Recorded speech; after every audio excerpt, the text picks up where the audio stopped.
Sveiki visi mūsų žiūrovai, kurie domisi saviugda, psichologija, savęs pažinimu.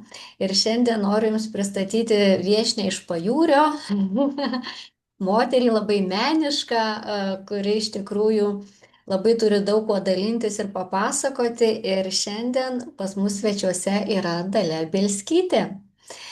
Taigi, Labą dieną. Dalia, prisistatykite, kuo jūs gyvenate, kuo jūs kvėpuojate, kokie jūsų būdai, metodai padėti žmonėms save pažinti, o gal kažkur ir su emocijom patirbėti, ar su savo vidiniu pasauliu plačiaja prasme. Tai žodis jums. Na, jeigu klausėt, kuo aš kvėpuoju, tai aš kvėpuoju tais naujais dalykais, kurie vyksta visatoje, pasaulyje, kaip ir visi, gyvenu pokytyje. Iš tikrųjų neturiu tokio tikslo kažką gelbėti ir kažkam padėti. Aš iš tikrųjų darau tai, kas padeda ir patinka ir džiugina mane pačią. Ir kai žmonės prie manęs prisijungia, aš su jais dalinuosi tuo, ką geriausiai moku. Ir kadangi metų man yra jau pusė šimto su kepuryte, tai moku aš tikrai labai daug visokių dalykų. Ir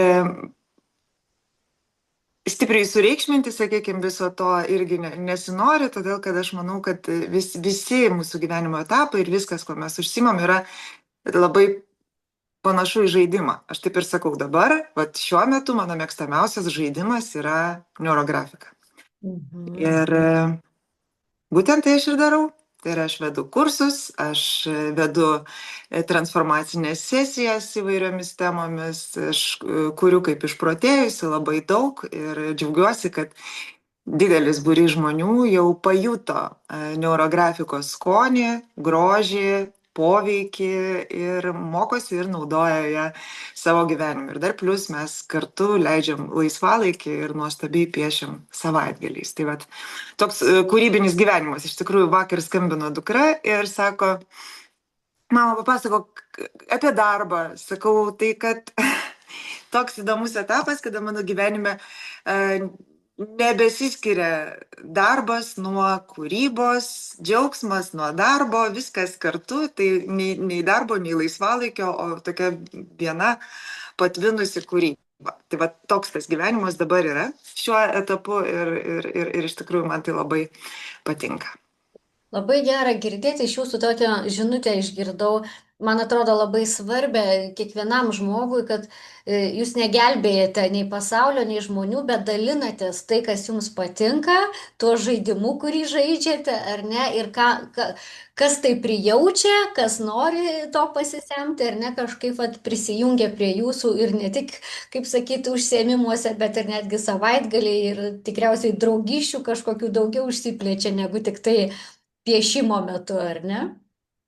Na tai žmonės labiausiai jungia meilė, nesvarbu, kam jinai būtų skirta. Žmonės, kurie myli gyvūnus, ta meilė gyvūnams juos jungia, žmonės, kurie myli knygas, meilė knygoms juos jungia. Tai vat meilė neurografikai jinai be abejo irgi jungia. Ir aišku, kad tai yra toks draugystės ryšys atsiranda, nes norisi dalintis su tuo, kuris supranta tavo džiaugsmą. Tai vat tas dalykas yra, kad žinoma, ratas plečiasi ir man labai, labai smagu. Tai gal gali daugiau papasakoti, kas tai yra neurografika tiem žmonėm, kurie galbūt visai pirmą kartą tik tai girdi ir nežinoma, su kuo tai valgoma, kas tai per metodas ir kokia jo nauda, vertė. Aš labai pavydžiu tiems, kurie girdi pirmą kartą ir kurie pirmą kartą bando, todėl kad prisimenu, kaip man tai nutiko ir kadangi tai nutiko visai neseniai, sąlyginai pati neurografika yra labai jauna. Neurografikai va šiemet pavasarį sueis tik tai 12 metų. Tai yra labai jaunas metodas. Ir nepaisant to, jinai jau yra piešiama visame pasaulyje, milijonai žmonių pabando ir tiesiog supranta, kad tai yra ne piešimo būrelis, ne kažkoks lengvas pomėgis, o gyvenimo būdas, ar ne? Tai vat tie, kurie dar nieko negirdėjo, kurie Mhm. galbūt ateis į mano YouTube kanalą, kur yra daug nemokamų piešimų tam, kad būtent galėtų žmonės paragauti, tai jie patirs tą didįjį atradimo džiaugsmą, nes man irgi taip buvo, aš tiesiog pamačiau keistą piešimą ir jis man priminė tai, ką aš mėgdavau piešti vaikystėje, paauglystėje, įvairius tokius ornamentus, juos jungti.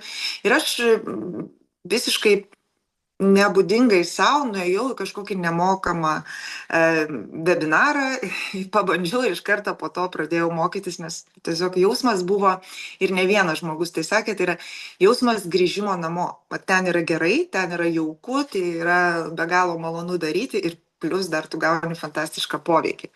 Kodėl taip yra? Todėl, kad neurografika tai yra piešimas, piešimo būdas, tai ir pats žodis iš dviejų dalių - neurografika. Tai grafika tai yra meno rūšis, piešimo būdas, o neuro tai reiškia, kad poveikis vyksta per smegenis, tiksliau per neuronus, per neuronų tinklus.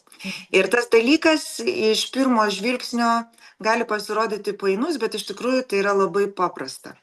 Visi mūsų įsitikinimai, tokie kaip aš negaliu, man nepavyks, aš nevertas, pasaulis blogas ir baisus. Mes daug tokių turim įsitikinimų ir vien tik patarlės pasižiūrėkim. Jie visi yra įrašyti kaip kietajame diske mūsų neuronų tinkle. Ir mes galime pasakyti savo, kad aš daugiau negalvoju, kad aš esu nevertas. Aš pasitikiu savimi, aš žinau, kad man viskas galima ir aš viską galiu. Bet to pasakymo neužteks. Jūsų protas tyliai pasijuoks, sakys, ha, ha, ha. Žinok, taip nėra. Tu iš tikrųjų esi nevertas, tu prisimink, ką sakė tavo mama, tu prisimink, ką sakė tavo kaimynė, tavo močiutė ir kaip gyvena tavo draugai, pasižiūrėk ir visa tai yra ir tavo ir niekur tu nuo to nedingsi. Tai va, neurografika tą dalyką keičia. Tai yra jinai kuria naują neuronų jungti. Neuronai, ačiū Dievui, turi tokią savybę kurtis, nauji. Būtent todėl mes galime kažko išmokti, būtent todėl mes galime įgauti įvairių įgūdžių ir būtent todėl mes galime pakeisti tuos įsitikinimus, kurie mums neleidžia kažko tai savo gyvenime turėti, pasiekti, pajausti. Tiesiog kaip siena. Stovi tas įsitikinimas ir tu pro jį negali prasimušti. Ne? Arba kaip filtras, per jį tu matai pakankamai iškreiptą pasaulį. Tai va, neurografika piešint, kadangi jeigu pasižiūrėti piešinį, pats piešinys yra labai panašus į neuronų tinklą ir tiesiog, kada mes telkiame į piešinį visą savo dėmesį ir savo temą, savo užklausą, kokią jau mes atsinešam, kokia mums yra svarbi, o užklausų žmogus turi labai daug kiekvieną dieną. Galvoje kūrėsi nauja neuronų jungtis pagal tą temą, su kuria tu atėjai. Va, ir tada gaunasi taip, kad tu šalia malonaus piešimo gauni ir stiprų pokytį savyje pačiame. O čia jau reikia tada vieną dalyką įsisąmoninti, kad tai, kas manyje, tai yra aplinkoje. Kada aš padarau pokytį savyje, pasaulis pradeda man tą pokytį atspindėti. Tai vat, iš čia tas mitas, kad neurografika yra magija, todėl kad nebuvo pinigų ir pinigų yra. Nebuvo meilės ir meilė yra, nebuvo sveikatos ir staiga, visi gydytojai rankomis kiešia. Ir tai ne magija, o tai yra būtent tas principas, kad tai, kas many, tas atsispindi. Jeigu aš vaikščiau 20 metų su begalinė nuoskauda kažkam, ir paskui gydausi ir cistos, ir miomos, ir kitokie ten dariniai manyje auga, ir staiga jie dingsta. Ir visi sako, kaip buvo magija. Ne magija, vaikeliuk, tu nebeturi nuoskaudos. Tu paleidai šitą dalyką ir susikūrei naują neuronų jungti, kurioje tu esi pilnavertis žmogus, kurio niekas iš aplinkos iš principo įskaudinti negali. Na, tiesiog yra kiti žmonės ir jie yra kitokie. Tai va taip pat viskas vyksta ir kada tu gyveni šitose burtose ir jau gyveni ne vienas, o su būriu žmonių, tai yra iš tikrųjų tas fantastiškas gyvenimas, kurį gyvenu dabar aš ir į kurį gali prisijungti visi, kurie nori, todėl kad atviros tos duris. Tikrai labai, labai net jaučiasi iš jūsų tokia emocija, tas džiaugsmas į gyvenimą ir tuo, ką jūs dalinatės, toks labai užkrečiantis, užkrečianti emocija. Ir tuo pačiu norėjau paklausti, nes atrodo tai labai ir pozityvu, ir atrodo taip kūrybiška ir paprasta, bet ar užtenka vieno karto, ar čia tiesiog reikia, nu, pavyzdžiui, įsitikinimas, kad reikia sunkiai dirbti, nors aš galvoju, kad jau ne, bet vis tiek viduj pasąmoniai tai sėdi ir pinigų, pavyzdžiui, nėra, nu, stygių žmonėm.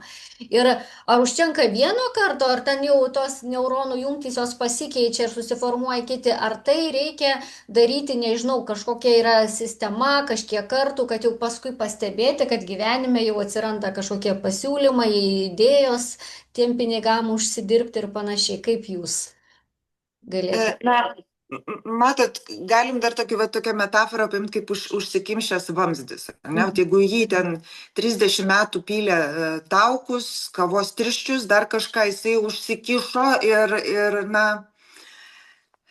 viskas priklauso nuo temos sunkumo, nuo temos lengvumo. Jeigu sakykime, žmogus ateina ir jam pinigai tai yra 100 eurų, jis laisvai gali juos turbūt nusipiešti per vieną kartą. Jis patirs įspūdį nuo piešimo, jis patirs džiaugsmą, jisai staigiai išspinduliuos didelį kiekį va tos tokios laisvos kūrybinės energijos į aplinką ir gaus kaip atspindį, sakykime, tą 100 eurų, kokiu nors paprastu būdu, kuris, jeigu jo, tarkim, buvo ribojantis įsitikinimas, kad reikia sunkiai dirbti, kad juos gautum, staiga tu gauni juos be darbų, nes tu paprasčiausiai tai išspinduliavai. Bet jeigu tu ateini su tema milijonas, na, tada be abejo, kad tu per vieną kartą, jeigu šiuo metu tu gauni 500 eurų algos arba pensijos, ir per vieną kartą to milijono greičiausiai nenusipieši, nors aš netvirtinčiau.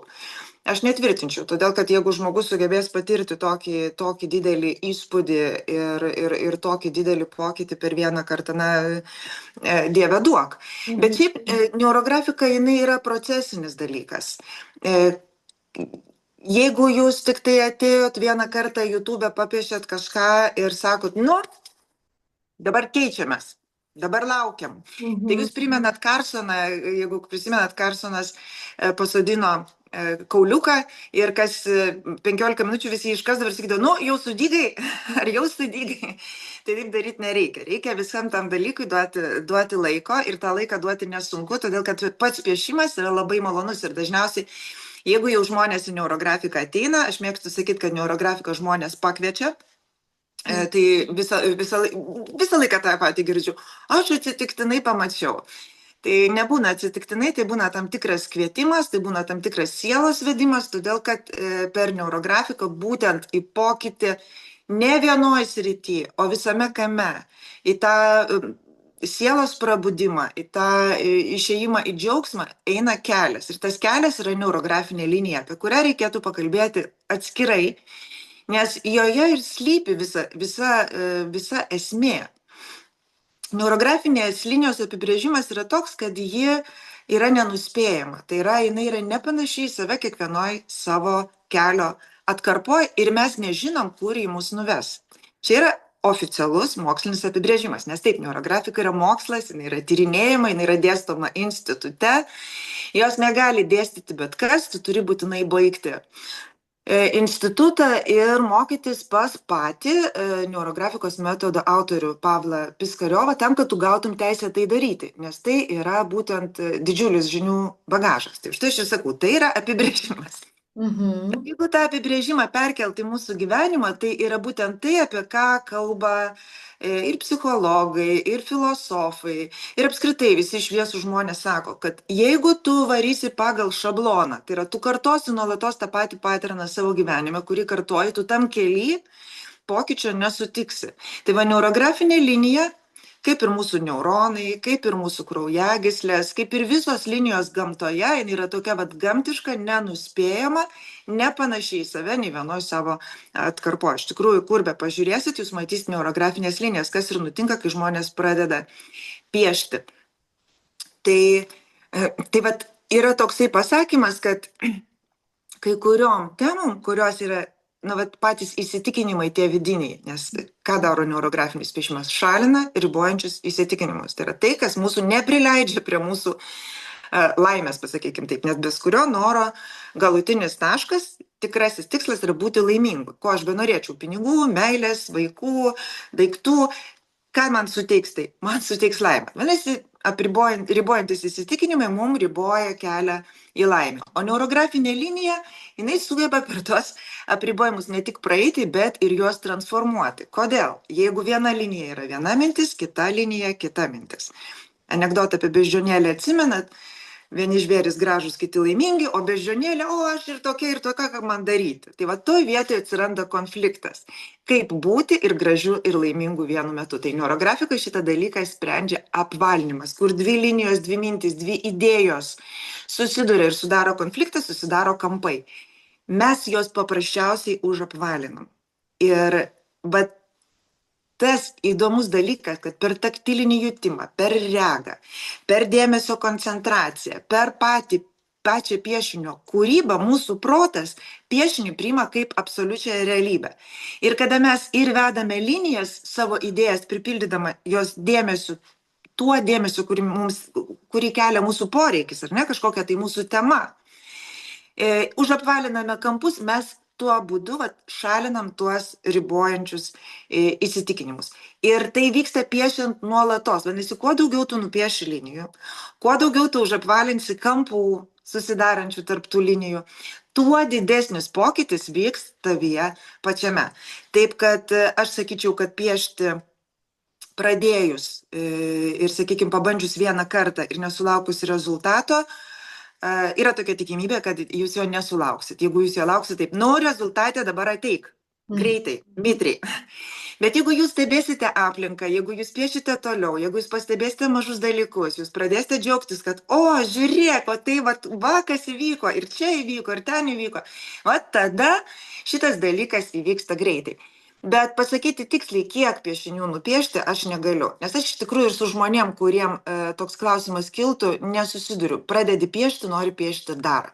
Mes atvirkščiai dabar kalbėjom, klube mūsų buvo, kad ką daryti, mes sekmadienį renkamės piešti vakarais. Aš visą sekmadienį nuo ryto taip norėjau piešti, yra tokia taisyklė, kad neurografikos reikia nepadauginti. Nes iš tikrųjų, kadangi poveikis vyksta stiprus, tai gali pradėti ir galvas, svaigulys kažkoks atsirasti ir kažkas, toks vieną naujokam, paskui treniruojantis čia kaip sporto salėje galima, aš be abejo piešiu daugiau, bet šiaip pat žmonėm, kurie yra tik tai naudotojai, tai vieną piešinį per dieną. Ir mes netgi tokį išvedėm naują terminą kaip neurografikos abstinencija. Aš apie ką? Kad taip norisi piešti, kad nuo sekmadienio ryto iki vakaro, norint save sutaupyti tam vakariniam piešimui, jau reikia pastangų, jau jauti norą padaryti tai tarsi ir daugiau, ir anksčiau, ir labiau. Taip kad tas klausimas, kiek reikės piešti, kad kažkas įvyktų, kyla dažniausiai tam, kuris dar nepiešia. Pabandykit, pamatysit, kad tas klausimas nebekils, nes kažkaip į tokį srautą įeini, į tą neurolinijų srautą ir vyksta viskas aplink tave labai daug, labai tas gyvenimas toks konkuliuojantis, įdomus gyvenimas, visokių daug dalykų, tik spėk dairytis, tik spėk stebėti. Tai apie kiekį sakau, ir taip gali būti, ir taip, bet labiau vis dėlto eiti į procesą ir būti jame. Manyčiau, kad šitaip. Aha, nes man yra pačiai tekę dalyvauti tokiam užsiėmime ir porą kartų, žodžiu, domintis ar ne visokiais įvairiais metodais, tai patirti tiesiog, tai užtat ir klausiu, nes čia, kaip sakyti, buvo labai įdomi man pačiai patirtis ir aš tai pajaučiu, kad ten tikrai labai daug psichologijos. Ta prasme, nėra tai piešimas dėl piešimo, bet yra toks vidinis darbas su savimi ir atradimų daug labai apie save, tokios refleksijos iškyla. Kai jūs vedate tą piešimą, ar jūs irgi, ta prasme, kažkaip, ne tik tai žmonės piešia, bet jūs ir aiškinate, ką tai reiškia, kaip tai veikia mūsų smegenys, apskritai tokios įvedate savirefleksijos ir panašiai tokių dalykų. Kaip vyksta, jūsų galbūt toks ir išskirtinumas, nes kiekvienas žmogus kitaip truputį savo braižą turi, tai gal galit pasakyti, koks jūsų tas braižas vedimo? Neurografika be refleksijos yra ne neurografika. Neurografikoje refleksija yra pagrindinis dalykas ir būtent todėl yra bazinis kursas, kuriame žmogus išmoksta ir technikos, ir visos teorijos, kaip tai veikia. ir išmoksta reflektuoti. Teisingai piešiant neurografiką, jinai yra tiesiog aprašoma punktais. Neurografika turi algoritmą 8 žingsnių ir kiekvienas to žingsnio algoritmas atitinka vieną iš žmogaus sąmonės lygmenų. Aš nesakau, kad piešiant, aš visą laiką galvoju, kuriame sąmonės lygmenyje aš dabar esu ir ką aš ten transformuoju. Bet tas žinojimas, jisai sudaro žmogui kiekvienam galimybę pačiam save stebėti, reflektuoti ir gauti labai gilius suvokimus. Todėl sakau, kad neurografika nepaprastas piešimas, ar ne? Ir psichologija, filosofija, tai yra mokslai, kurie yra baziniai neurografikos mokslai. Jinai remiasi. Neurografika turi tokią savo sritį kaip estetinis coachingas. Ir instruktorius kiekvienas tą specialybę turi įgyti, tai yra praeiti tą mokymą. Aš jį irgi turiu ir kalbant apie mano unikalumą, tai aš daugiausiai dirbu online. Pati esu intravertė ir turbūt esu intravertų mokytoja.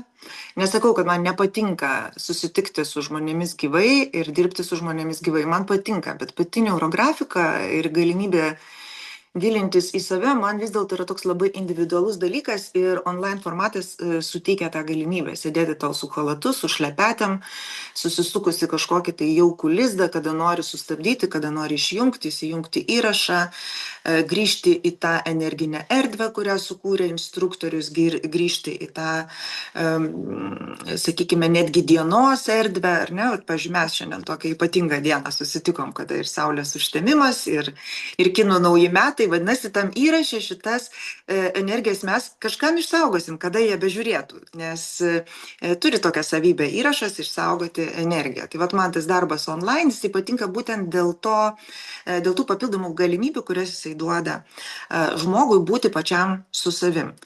Ir mano sesijos jos ir yra būtent apie energinio lauko kūrimą ir apie sąmoningumą. Vėlgi noriu tą pakartoti, kad aš nesu niekieno mokytoja, aš pati sąmonėju, aš pati einu šituo keliu ir dalinuosi savo žiniom, savo atradimais, savo patirtim. Aš manyčiau, kad apskritai pagrindinis dalykas, dėl ko pas mane ateina žmonės, tai yra tai, kad mano gyvenimas yra kaip detektyvas, drama, siaubekas ir viskas viename. Aš pragyvenau be galo intensyvų gyvenimą iki to laiko, kada aš pradėjau busti. Labai visko man reikėjo paragauti ir visko aš tame gavau, visokių patirčių. Ir onkologijos patirtį, ir priklausomybių iš visų barikadų pusių patirtį, ir visokiausių santykių patirtį, ir ko tik tai aš ten neturėjau, ir netekčių.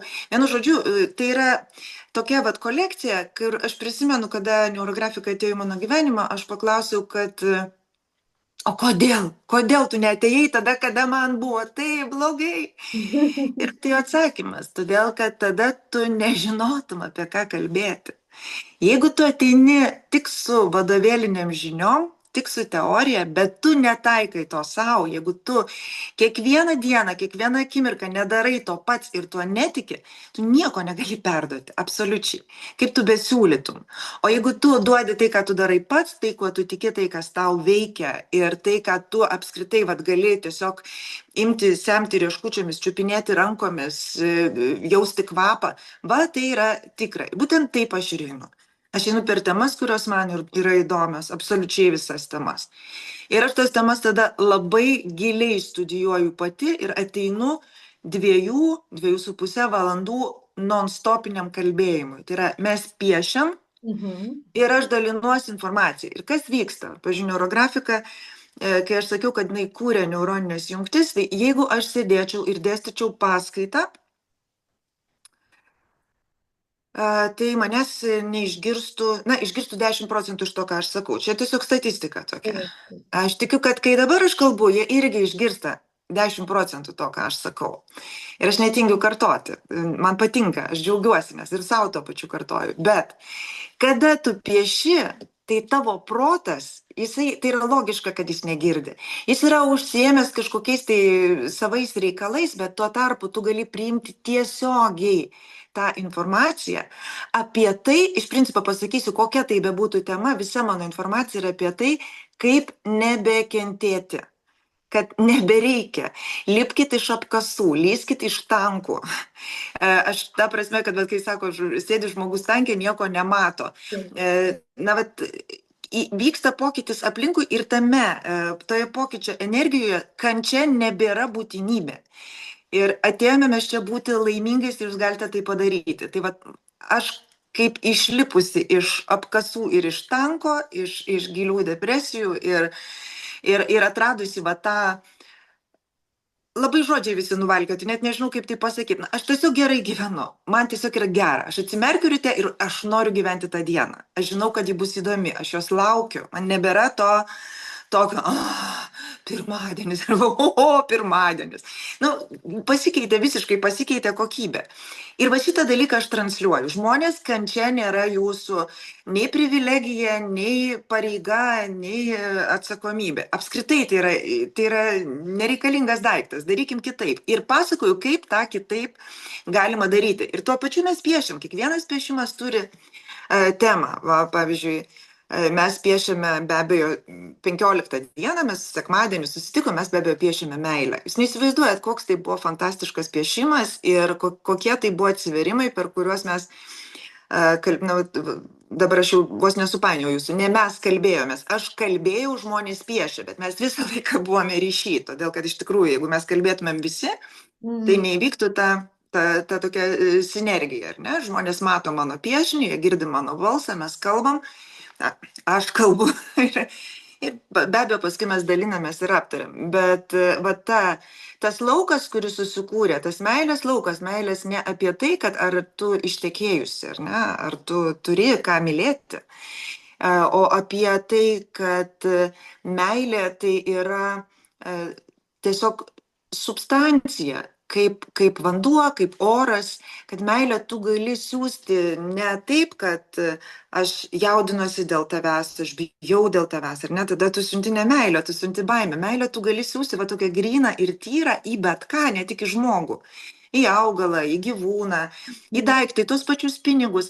Ką tu siunti, tą tu generuoji savy ir tą tu gauni atgal. Tai mes per šitą praėjom ir iš tikrųjų mano rezultatas po to, aš net nežinau, vėlgi žodis, galbūt ne rezultatas, efektas. Kitą dieną man paskambino žmogus, su kuriuo santykiai buvo nutrūkę prieš keletą metų. Ir pradžioje aš dėl to kentėjau, nes žmogus labai artimas, paskui paleidau tą situaciją ir sakiau, aš suprantu, kad aš pati atspindžiu tą net ne konfliktą, o nutrūkusius santykius. Kažkas manyje yra tokio, kas kūrė šitą situaciją, bet aš jos nematau. Ir per šitą meilės, baimės tokią transformaciją manyje įvyko šitas čpok. Ir kitą dieną aš sulaukiu skambučio, matau, kas skambina, sakau, klausau, sako, aš nežinau kodėl, aš atsibudau ir supratau, kad labai noriu tau paskambinti. Kaip tu gyveni? Tai štai tokia istorija, labai šviežia, vakarykštė, už vakarykštę, ar ne? Tai tiesiog, taip vyksta. Vyksta iš tikrųjų, ką girdžiu, tai labai tokioj, kaip sakyti, mes piešėme taip labai žemiškai, bet rezultatai vyksta labai tokiam lygmeninį ir energetiniam, ar ne, kai ateina tokie, kaip sakyti, nežinau, santykių pasikeitimai arba kažkokie, nežinau, žinutės iš kitų žmonių, kaip jūs sakote, ar ne, arba iš pasaulis transliuoja tau kitas žinutės, kažkaip tas metodas, man atrodo, labai toks svarbus, kad jisai labai žemiškas, labai toksai kūrybiškas, bet rezultatai tai ateina taip labai, tokį maštabą gali gauti didelį, ar ne? Labai didelio masto dalykas yra, būtent todėl tie milijonai ir piešia, kad žmonės jaučia efektą, ne todėl, kad kažkas tai, nes iš tikrųjų žmogus gali piešti ir be manęs, būtent tam ir yra kursai, kad tu gali tai naudoti pats. Yra žmonių, kurie vieną algoritmą, yra toks algoritmas apribojimų šalinimo, labai greitai nupiešiamas, mes jį vadinam greituku, kuriuo tu gali staigiai įkritai į kažkokią būseną, į kažkokią tai ten, arba tau situacija kažkokia atsitiko stresinė. tu gali ant mažo lapelio staigiai nusipiešti ir na, va ten daugiausiai vyksta iš tų dalykų, kada tu viduj nurimsti ir staiga išsisprendžia situacijos pačios. Nu, vat, tai labai žmonės, daug kas mokosi vien dėl to ir vien tik tai naudoja. Aš Aha. labai mėgstu tą kūrybinį efektą, bet apie žemiškumą, tai jos žemiškumas yra tik toks, kad na, veiksmas yra materialus, tai yra atliekamas rankomis ir aš jį labiau vadinčiau būtent energijos įžeminimu. Tai yra, kiek to materialaus žemėje yra apskritai klausimas, ar ne viskas yra energija, absoliučiai viskas yra energija.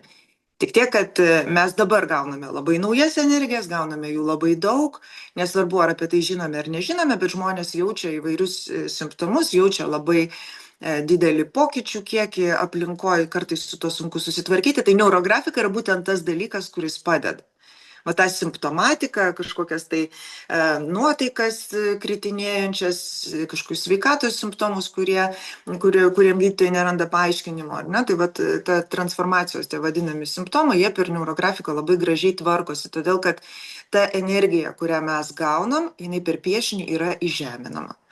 Kitaip tariant, įmaterinama. Ne? Kaip yra toks pasakymas, kad jeigu tau atėjo idėja ir tu nieko dėl jos tuo metu nepadarai, tai jinai kaip atėjo, taip ir išėjo. Tai čia apie materializaciją ir realizaciją. Jeigu tau šovė mintis į galvą, tu bent jau užsirašyk. Ir tai jau bus pirmas žingsnis į tos idėjos įgyvendinimą.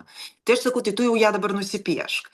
Nes ten tu gali sudėlioti kompoziciją, tu gali ir save nupiešti, ir tą idėją nupiešti, ir visus, kas dalyvauja nupiešti, ir ko tu įsivaizduoji, ko tau reikia, visą tai sujungti, nes dar, kas yra neurografikoje, tai yra ten yra viskas apjungta, ten nėra pavienių objektų ir tai irgi yra tokia tiesioginė aliuzija į žmonių gyvenimą, ar ne? Kad visi mes esame vienis ir visame kame veikia rezonanso dėsnis.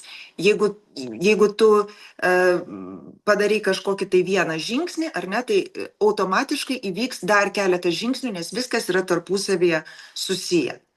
Visame kame viskas rezonuoja. Nu, čia visoje visatoje, čia ne tik žmonių gyvenime viskas rezonuoja. Tai neurografika šitą dalyką irgi puikiai parodo. Ir jeigu tu vienam lape neurografinėmis linijomis sujungiai tikslą ir rezultatą, tai tu gali būti tikras, kad tai jau yra materializacija. Per kiek laiko, kiek tu sugebėsi išlaikyti tame dėmesį, kiek tavo dėmesys bus pozityvus ir kiek jame bus ne baimės, o meilės, ar ne? Tai pagal tai priklauso laikas, per kiek tai bus įgyvendinta. Bet kad tai bus įgyvendinta, tai 100%. Ir kad veikimas vyksta iš karto, kai tu pieši. Ne paskui, ne po savaitės, ne po 2, o tai, kai aš sakau, kad yra procesinis dalykas, tai tu pieši ir procesas vyksta ne kažkur tai kitur, o čia ląstelėse. Ir tai jaučiasi, visas tavo kūnas jaučia. Ir karšta, ir šalta, ir šiurpas, ir ašaros, ir kažkur suskausta. Ir tai yra vadinama irgi ta pačia refleksija, apie kurią mes kalbėjom, kad mes reflektuojam nuolatos, mes išmokstam kalbėtis su kūnu savo, tam, kad galėtume skaityti tuos didelius pokyčius, kurie yra aplink mus, kol kas dar galbūt nematerialūs, nepaskaičiuojami ir neapčiopim, bet jie jau vyksta. Ir būtent kūnas apie tai kalbasi. Tai tie visi kalbėjimai vyksta mūsų sesijų metu ir be abejo vyksta tada, kada mes piešiame po vieną. Aš labai skatinu piešti individualiai, nors man labai patinka dalintis, bet iš tikrųjų pagrindinis dalykas būtų išmokti ir daryti tai pačiam savo tada, kada noriu, tada, kada reikia ir tiesiog naudoti kaip įrankį, kaip plaktuką, kaip šaukštą, kaip batų šaukštą. Tai yra patogu. Jeigu man kažkas nutinka, aš realiai pirmiausiai nupiešti. Aš netgi prieš mūsų susitikimą, kodėl aš pasakiau, kad aš vėluosiu, man reikėjo nusipiešti. Kas kyla? Kyla visokios tokios drumžlelės. Šiandien man blogo plauko diena, o man ten šiandien kažkas tai ne taip, o gal aš nepatiksiu, o gal mes nesusikalbėsim, o gal... Ir visus šitos gal. Aš taip ant lapo išmetu, suapvalinu, paleidžiu, ateinu ir sakau, labą dieną. Ir aš taip darau visur. Aš tiesiog to naudojuosi. Ir ne tik aš, mano žmonės, mano mokiniai, sakykime, nes aš neurografikos jos tikrai išmokau nuo dūšios. Kiekvieną praktiškai apeinu asmeniškai ir išmokau. Tai jie irgi tai daro. Ir man labai smagu matyti, kaip tai veikia. Tai gaunasi toks savireguliacijos irgi mechanizmas, ar ne? Kad jeigu kyla nerimas, baimės, kažkokios ten mintys pradeda lysti, tu gali išpiešti ir taip susireguliuoti, nurimti, susibalansuoti ir Tai vat. taip, žiūrėkit, situacija kyla ne iš oro. Situacija yra atspindys to, ką jūs jaučiat. Taip. Vadinasi, bet koks, nežinau, pranešimas iš mokesčių inspekcijos, kad jūs netikėtai kažką skolingas. Kažkokia tai žinia, kuri jūs išmuša iš balno. Jinai neatsirado ore. Pirmiausia, jumise atsirado kažkokia tai negatyvi emocija arba apribojimas, įsitikinimas, na, žmonės turi netgi tokį įsitikinimą. Man visada nesiseka. Arba, nu jau visiems gerai, o man blogai. Ir jie tiesiog turi tokį dalyką ir net nebūtina jį, pavyzdžiui, nešiot kaip plakatą iškėlus, jis gali būti pakankamai slaptas, pakankamai nematomas. O mes kai piešiam, tai įsivaizduokit, kad vienam piešiny yra labai daug kampų, o kiekvienas kampas yra apribojimas. Ir tai nereiškia, kad tu turi žinoti tiksliai, kas tavyje tuo momentu sukėlė ten tą, sakykime, situaciją, kuri tave dabar va taip išmušė iš balno. Ir kada tu tvarkai savo vidų, situacija išsisprendžia ne todėl, kad burtai, o todėl, kad tu nurimai viduj, tavyje nebėra to kablio, kuris, arba to dyglio, ar kaip mes jį pavadintumėm, ar ne? Nebėra to raudono mygtuko, jisai nebepypsi, jisai užgeso, tai vyksta totali transformacija būsenos, o per būseną vyksta aplinkos transformacija. Ir kada tu tai pamatai realiai savo akim, iki tiek, kad elektra atsiranda. Oi, mano širma nori nugriūti. Elektra atsiranda, ten, nežinau, žmonės paskambina, kurie pasako tau, kad kažkuo tai tau gali padėti išspręsti tavo klausimus, ar ne? Iki tiek, kad paskambina ir pasako, atsiprašom, laišką išsiuntėme ne tam. Čia man tai buvo, kada iš tikrųjų aš apšalau gavusi pranešimą ir kol aš piešiau, man atėjo žinutė, kad atsiprašome, įvyko klaida, tai yra ne jums skirta informacija. Stebuklai. Nu, bet ir vėl, taip, ir žinot, man patinka tas žodis stebuklai, mums labai neleidžia, iš tikrųjų, mus stipriai prižiūri institutas, kadangi instruktorių pakankamai dar nedaug yra pasaulyje, 1000 ir mes esame ganėtinai stipriai prižiūrimi ir mums naudoti žodžio stebuklas negalima. Mes turime operuoti tuo, kad tai yra mokslas. Ir aš su tuo pilnai sutinku, bet aš žinau tokią teoriją, kad mokslas ir magija tai yra viena. Vėlgi tai yra yin ir yang. Tai yra mokslas yra tai, kas yra išoriai, o magija yra tai, kas yra viduj. Aš esu tikra, kad elektra kažkada irgi buvo absoliuti magija. Nu, jeigu kas nors būtų mūsų probabytėje uždegęs ten pirkioj mygtuką paspaudęs ir būtų užsidegus šviesa, jinai būtų pradėjus žegnotis ir sakius, dievuliau, čia kažkas tai vyksta. O dabar man elektra iki šiol magija, aš nežinau, kaip ten viskas susijungia, aš tiesiog paspaudžiu ir magija užsidega šviesa. Tai neurografika lygiai taip pat, tai paprasčiausiai veikia per fiziką šitie dalykai. Visi tie dalykai yra totaliai tarpusavį sujungti, bet efektas taip jis atrodo stebuklingai. Kodėl taip atrodo, ateinu ir sakau, žmonės čia yra daiktas, kuris keičia, padeda, yra faina gyventi su juo, jisai palengvina viską. Kodėl sunku priimti? Per paprasta. Per paprasta. Kaip aš pats galiu atsisėsti ir pakeisti savo gyvenimą, paėmęs baltą lapą ir markerį. Aš turiu dirbti. Priemonės, ar ne, bet rezultatų galima tokių neįtikėtinų pasiekti.